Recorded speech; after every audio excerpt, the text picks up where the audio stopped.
Joburg bookworms will be welcomed back into the Johannesburg City Library today.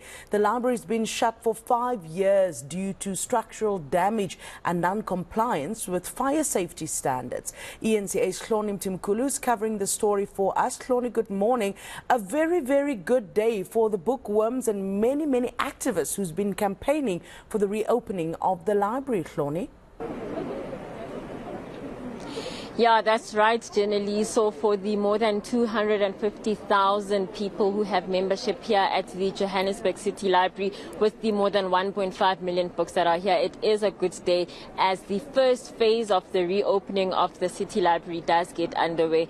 That first phase entails just the first floor, parts of the first floor generally of the 3-story building. So it's not a complete opening, but we know that it is a process that the mayor, the Johannesburg Mayor Dada Morero, had committed to in January.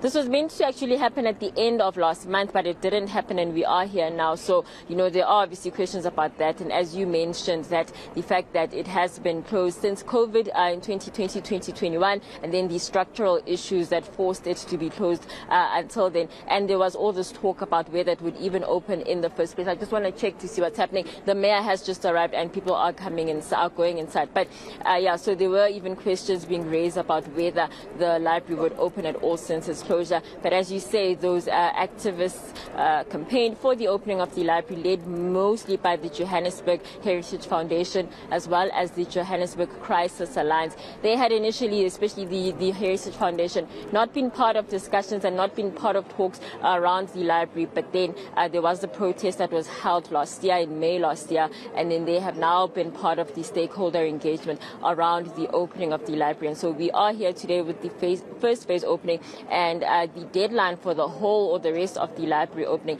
is meant to be the winter of this year. But I guess questions we will have to see whether that does happen. In terms of who is here today, who is expected to be here, as we said, the Joburg Mayor Dada Morero has just arrived.